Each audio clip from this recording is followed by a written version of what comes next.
This is hilarious. Okay, I promise I'm not this much of a dork normally. Okay, so We are. do you see us? We're live. It says it.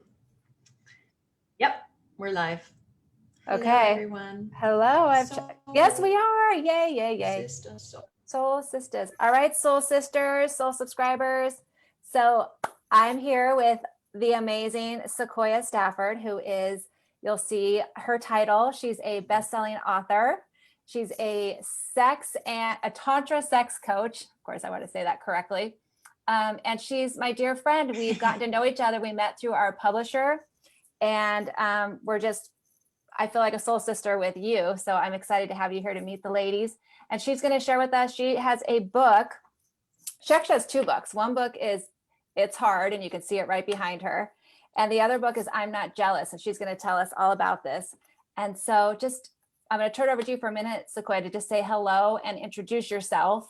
Tell us about you. And we'll start with that before we get into a bigger question. So Sure. yeah. Sure. Well, thank you. First of all, gratitude is huge for me. So I just want to make a huge shout out to the creator of all things. I'm so grateful for my friendship with Joy and our collaborations that we have done. And going forward, being soul sisters, as we were just talking about, we've both studied Tantra, and what Tantra has taught me, I love sharing with the world because I've spent over 30 years studying a variety of transformational works, including tantric yoga for relationships, and also just a lot of esoteric texts that a lot of other people don't have time to study. And that work that I've done on that, I culminate in all of my work and modernize it so that people can really apply it immediately to their relationships. And what I like to say is I help people spend less time in the therapist's office and more time in the bedroom, finding God and their spirituality with their partners. So that's a little bit about me. I'm sure you're going to find out more about me as we get on with this conversation. I love your topic. I mean, it's in a way like a lot of us, I mean, I don't know, I talk about sex or my relationships like with my really close girlfriends maybe, or I know personally me growing up, I had, and it's just women in our group and we're close. So it's not even a really healthy relationship with my body per se, you know what I mean? And like my own sexuality. And so that's a topic in and of itself. But before we dive into that, can you explain for everyone what Tantra means, like the word Tantra, and just because to some people, they might have an idea of what that is or heard it, but not really know. Yeah. Yeah, absolutely. Well, you know, first of all, everyone just needs to know that I filter everything that I learn through my own life experiences and the filters of, of just my consciousness. So I'm going to give you the definition that works for me and helps my clients and the people that I work with to really apply it in their lives. So for me, Tantra means to weave. So when we're weaving something, we're taking one thing and we're weaving it into another to make a matrix, right? What is really important for me that everybody should understand about Tantra is we're weaving the masculine and the feminine energies. Now, first, it's really important, white Tantra is to weave that in on yourself. And as a recovering a masculine female. So I used to run lots of masculine energy. I was a tomboy growing up, but I had these two sides to myself. I was a fashion model. I'm about 6 foot tall. So I was a fashion model and also an all-star athlete that was very competitive athletic wise.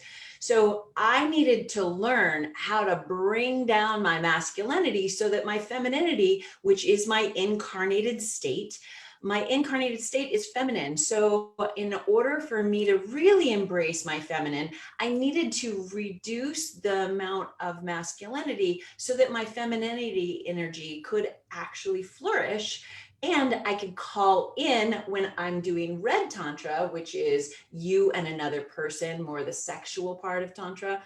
Then I can actually be more responsible with my weaving of my energy with my partner. And so to me, Tantra is to weave the masculine and the feminine energies and to understand how to be a whole and complete individual so that you can go into relationship with others, being whole and complete, not in scarcity, but in abundance. Mm. How does that resonate with Yes. you? Oh my God, total. It's so beautiful. And I just got like lost in listening to you. So I wasn't even thinking about what I was going to say next, which is really a good sign. But you did say Tantra, and I love that you gave the definition to weave. And in what I teach in Soul School or in Soul Subscription is Tantra as well, as this idea of weaving our life experience into the tapestry of our life, because our life is a tapestry, and we can weave in even our challenges and make meaning of them. We can weave in everything, so we don't have to push things away, right? Or get in that state of resistance, which is sounds like what you're talking so much about, is being in that state of receptivity, giving. But before we dive into that, I want to ask you to share a little bit about, and thank you for that explanation, it was so good. And you guys, okay, so I forgot to mention, Sequoia is going to be our special guest for our workshop in March, on March 13th. So she's going to dive into like chakra work. She's going to dive into, getting our needs met, how to communicate our needs. So she's going to teach us a lot. But tell us a little bit about your book. I know you're going to talk about the second book, the book that you have coming out now. Is it out now? It's already out. Yeah, okay, it's already out. It's okay. And I've got some tagged parts so that everybody can get a little excerpt as well. So I'm Not Jealous. This is my newest book, The Ethical Non-Monogamous Guide to Free Love Relationships Without Suffering. And as a Buddhist myself and a Tantrika, one of the main aspects, and I'm getting all weepy, just so you know, I run Emotional Authority, which from human design, I'm emotional. So I tend to get downloads and I tend to water through the eyes. So if I get emotional, I'm totally fine. It's actually an indication that I'm on to a download, just a little hint about who I am. Suffering is one of those things that we have a choice in the matter. So in relationships, when we're suffering, that's a red flag, not that there's something wrong, but that's a flag, an alarm bell saying there's something here to look at. There's something here to dive in and see if you can untangle the threads that are causing discomfort. I find that discomfort is one of the best things in my life, because where there's discomfort, there's something that is an opportunity for me to learn and grow as a human being. A little bit of stress in our lives is what is needed in order for growth. And one of the things that I say to all of my clients is, if you're not growing, you're dying. There is no middle of the road. And you can really check that statement out by looking at nature, which I'm a shaman. So the practice that I work through is nature. So if you look at a tree, if a tree is not growing, if it's having problems and it's struggling, it's dying, it's decomposing, it's going into the compost version of, this polar opposites, right? So if we're not growing, we're also dying, we're decomposing, we're degenerating. So I choose things in my life that have me grow, and a little bit of discomfort gives me that sign that, okay, this is my opportunity to actually grow. So the reason I wrote this book, I'm Not Jealous, is because there's discomfort in relationships that have taught me such golden nuggets of wisdom that I wanted to share with women. So this is my women's book. My first book is really centered on healing men sexually and how women can help their men heal. This book is really, how can we all queen ourselves? How can we be responsible for queening ourselves? Meaning, I'm wanting women to fully understand that you are an autonomous, sovereign being. And in order for an autonomous, sovereign being to grow into their grandeur, they must first be responsible for their domain. And their domain space is their heart and their yoni. Tip, yoni is the Sanskrit word for your vulva, which is sacred space.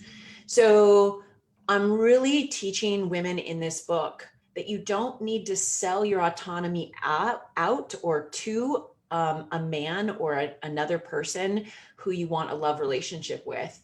First, own it for yourself, and then be responsible. Be what I call a love leader in your life.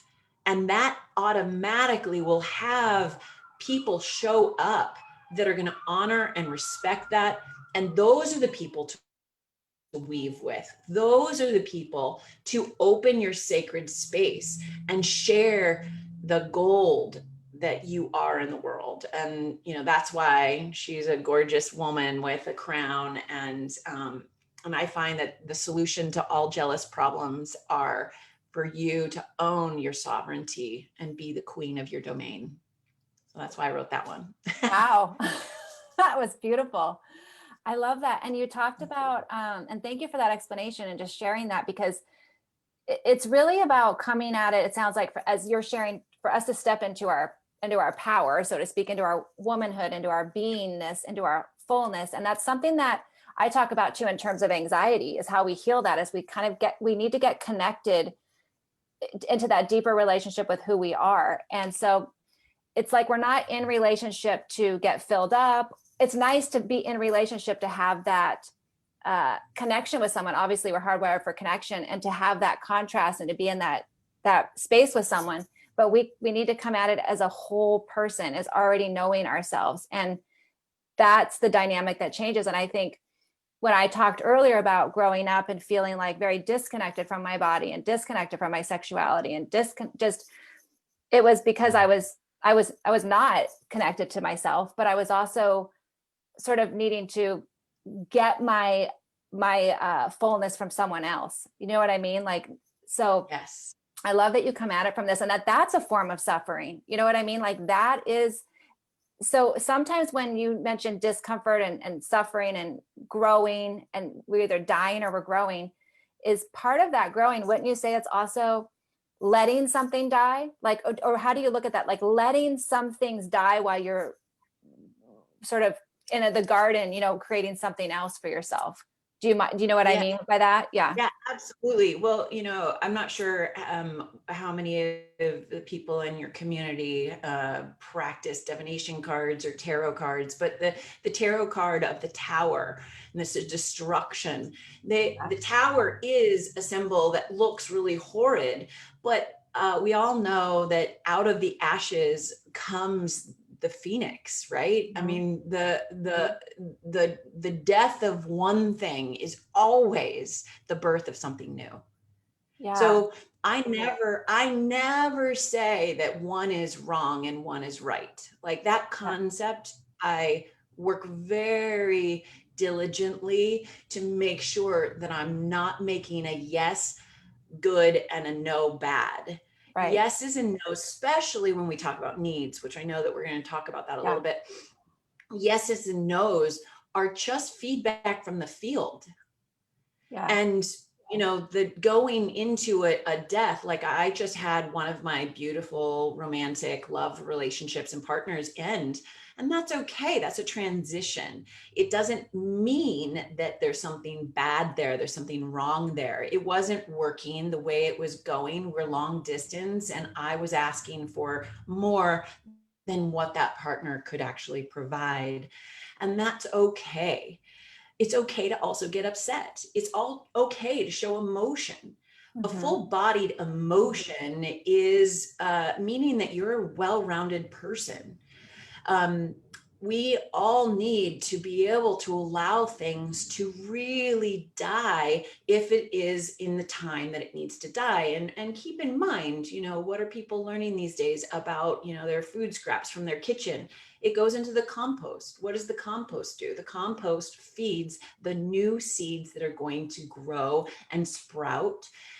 Those seeds would be nothing. They would not live, they would not grow if they did not have the matrix of the composted dead matter. Dead does not mean bad. No does not mean bad. Growth does not mean good. There are some times, like in a business, when somebody grows too much and it consumes all of the energy, and then there's no energy to keep going. Mm-hmm. So Yeah. that can happen in relationships as well. Like, a relationship that, is on fire, and it's just like, boom, you do everything all at once and you live like 10 lives with this person in 1 week. And then all of a sudden there's nothing more, there's no more charge. There's no more, you're done with the honeymoon phase. And, so I hope everybody understands, like, there is sustainability that's necessary in all things. We don't want to have too much, and nor do we want too little. This equilibrium, this expansion also needs a contraction. And I think that's really important for what you were just asking. It is. It's so important. And it's so practical too. When you think about the way you're sharing it in these high concepts, but you're bringing it down to really practicality in our relationships and our day-to-day life, and in listening to ourselves, because you said, it's like the yes or no, or the good or bad, are these binary words that we've gotten used to because we have language. But really we need to be listening to ourselves and be in that relationship with, like, the emotional part, just that inner sense of knowing that truth inside of ourselves, is to listen to that as well. And that's something that I know for sure in the women that I work with who struggle with the anxiety or self-doubts, is we have to learn to listen to ourselves, because that's not necessarily those binary thoughts, those sort of thoughts that come in and out, aren't actually always the truth. So how do we, disengage in a way from those and engage with that inner wisdom? So it sounded to me like you were talking in part about that too. Is that, yeah?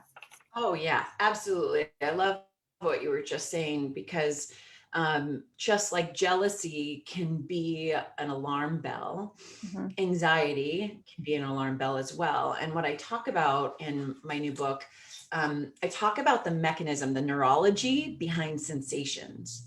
And that's something that, neuroscience is just now really getting popular to understand. So I'm a hypnotist.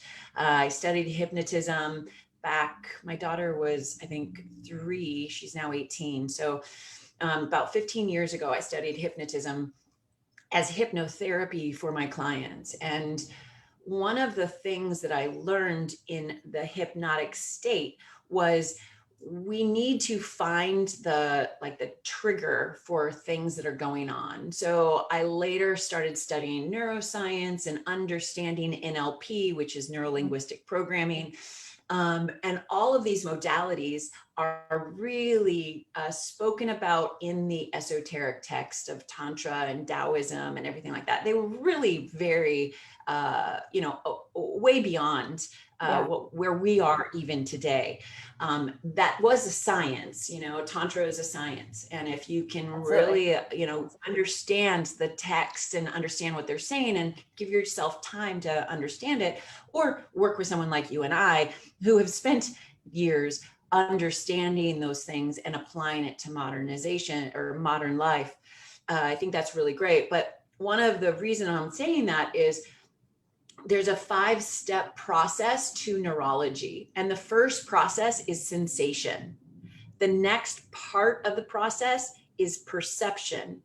Then the emotion, anxiety, jealousy, anger, then the thought, and then you take action. So you every experience in your life, and this happens in a split second, the sensation, perception, emotion, emotion, thought, and then action.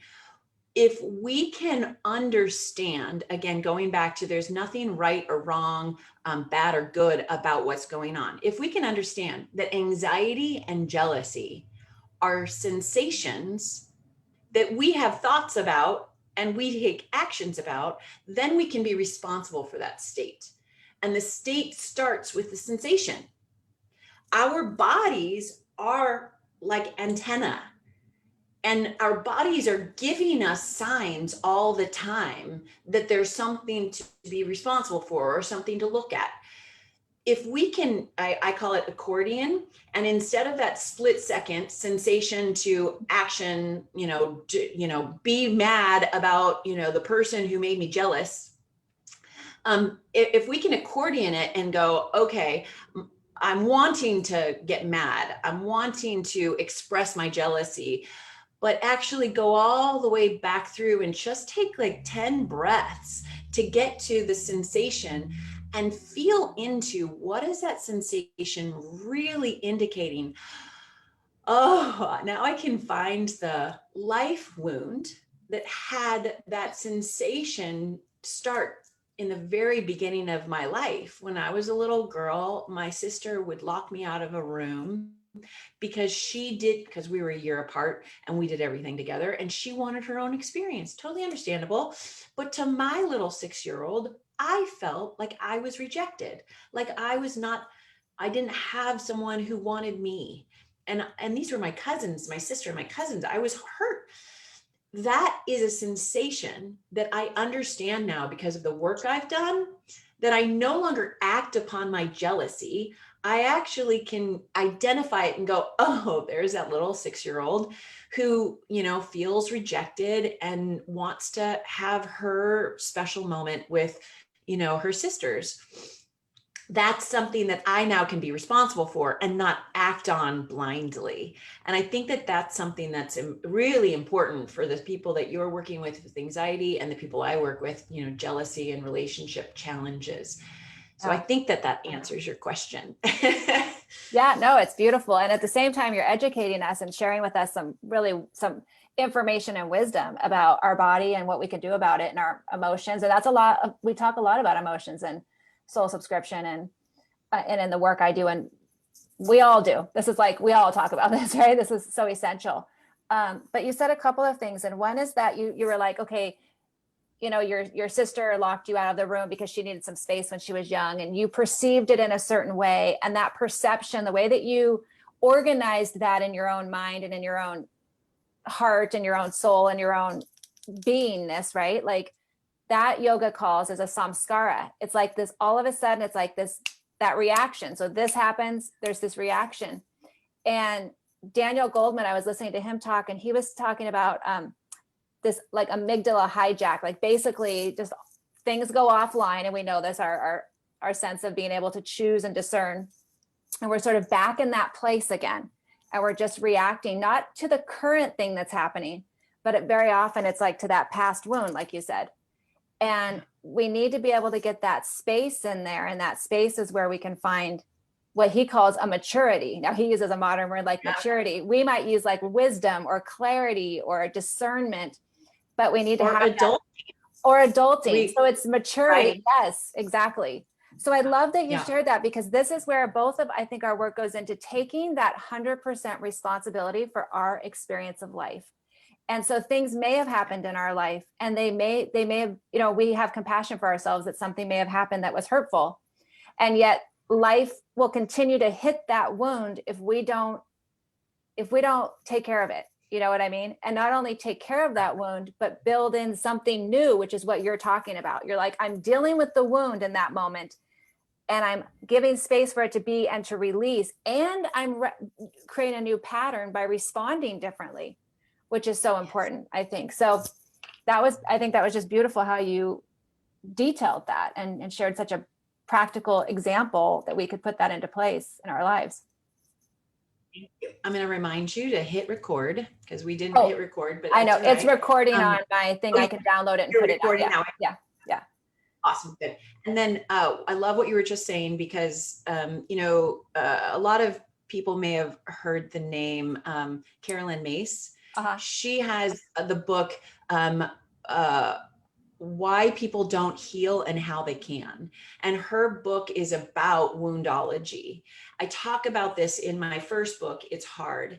My first book, It's Hard, is the sexual satisfaction secrets to beat erectile dysfunction for couples, right? So, I'm teaching people about how devastating wounds that are not addressed can affect areas of your life that are really important. And one of the areas of life that I think most people don't even think is important is sexuality. Look, the honest God truth is we all got here because of the sex act. It is not a taboo topic. It is one of the most important aspects of your life. And here's a hint, everyone. This is the seat of manifestation. If you want to tap into creative energy, it's in your sexual activities.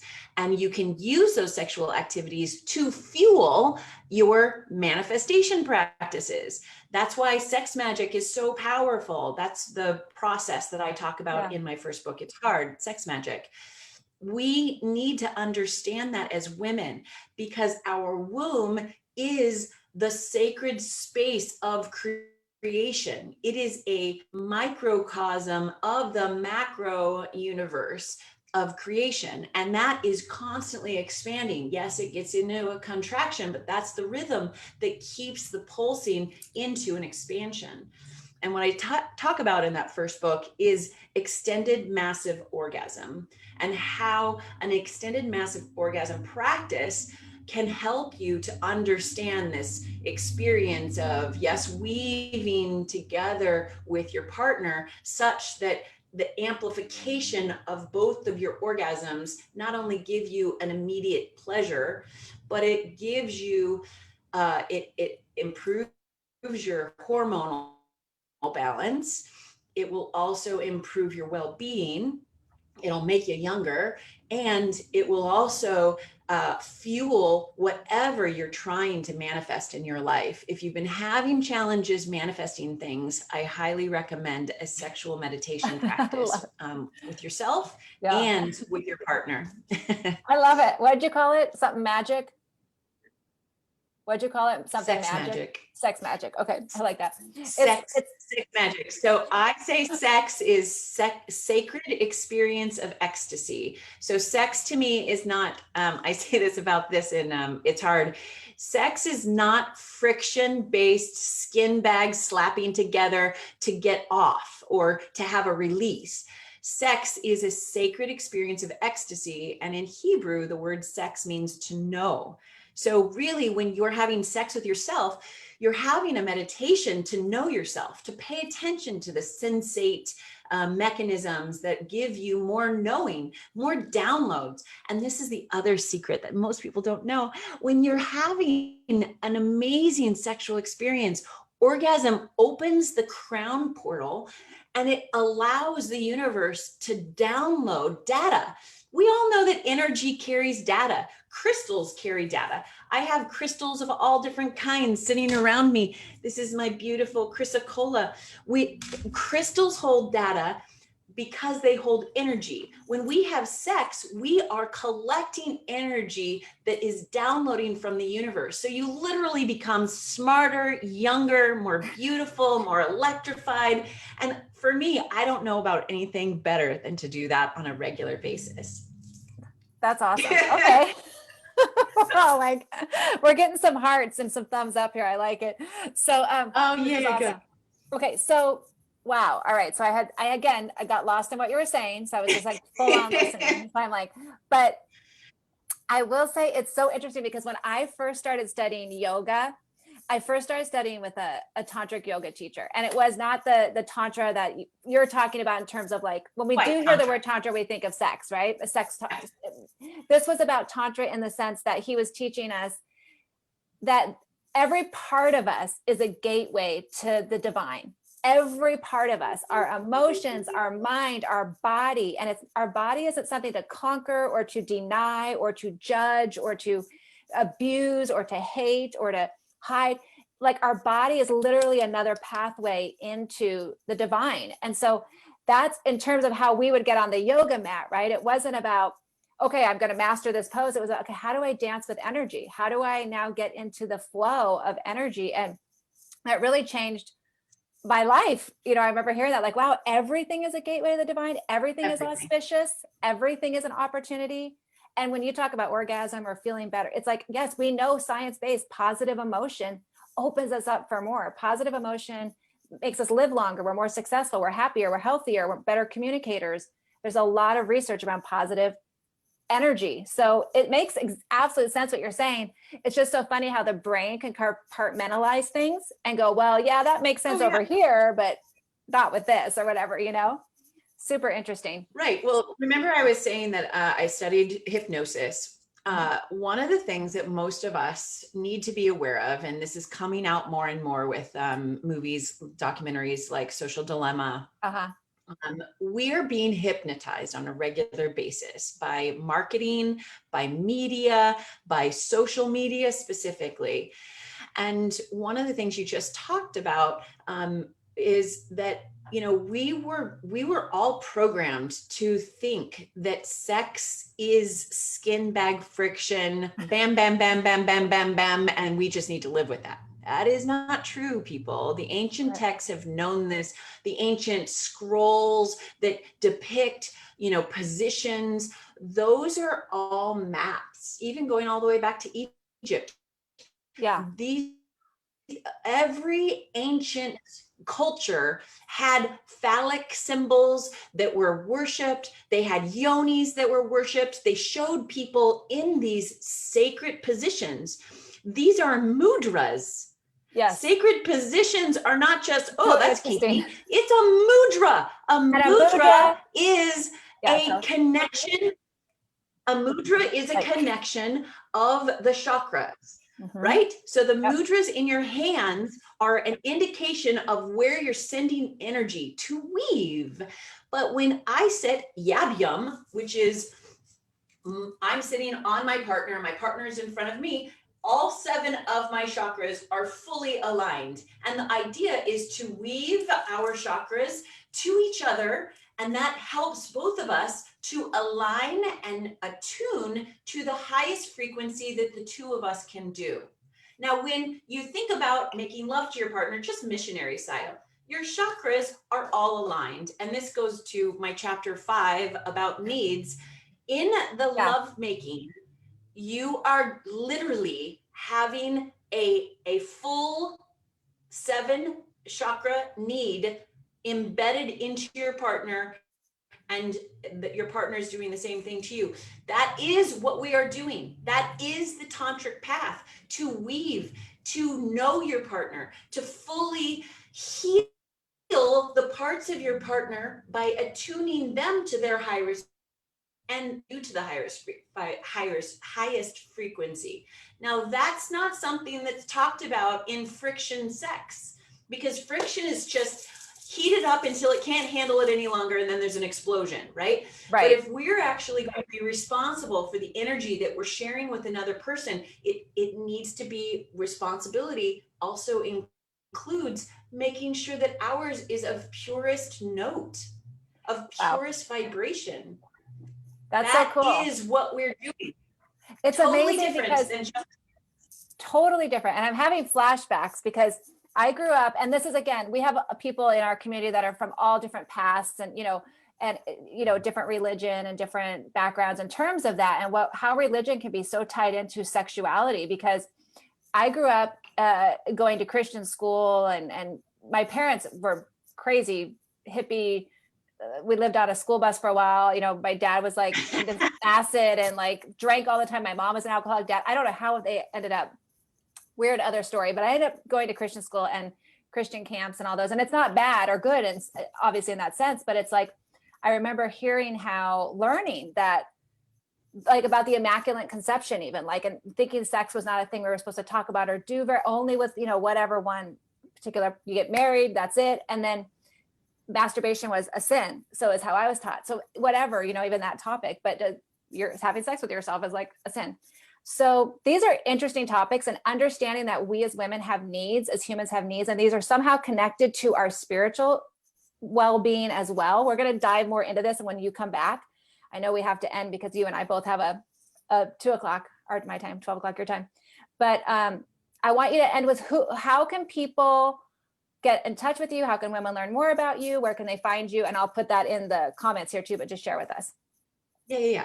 Thank you. And this has been so fun. And I Okay. love that we're going to have a masterclass on all of this in March. Yeah, so everyone can ask questions directly, talk right with you. Totally. As you can tell, a question can have me go all the way into the cosmos and back. So I'm looking forward to that. And thank you for the invite.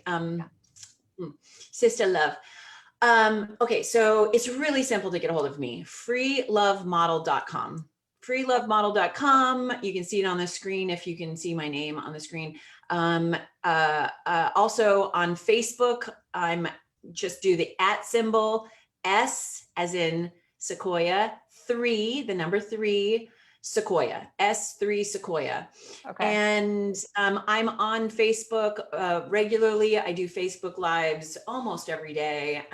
You can follow me there. On Instagram, I'm Shamanic Wife. So you can go @ Shamanic Wife. I have 2 Instagrams, but those are the best places. I would say that if you're looking to get one of my books, I would be happy to give you a copy of either one. For the I'm Not Jealous, which has all of this female sovereignty work that we're talking about, and some of my sex magic for women, go to freelovemodel.com and I would be happy to give you a free copy of that book. If you're interested in the lessons to be a goddess for your partner, your male partner, It's hard. That's the title of my first book. It's hard. The It's Hard book can be gotten a free download at itshardbook.com. And thank you again. This has been a delight. And I'm just so glad that we're soul sisters. Me too. I love it. And I love that everyone's going to get to meet you in person, like they'll be here with us and talk to you. And so thank you for spending this hour with me. 45 minutes. It's been amazing. And I will get you the copy too. Okay. You're awesome. Awesome. Love you. Thank you. Blessings, light, love to all of you. Thanks. Thank you. All right. Namaste. Namaste.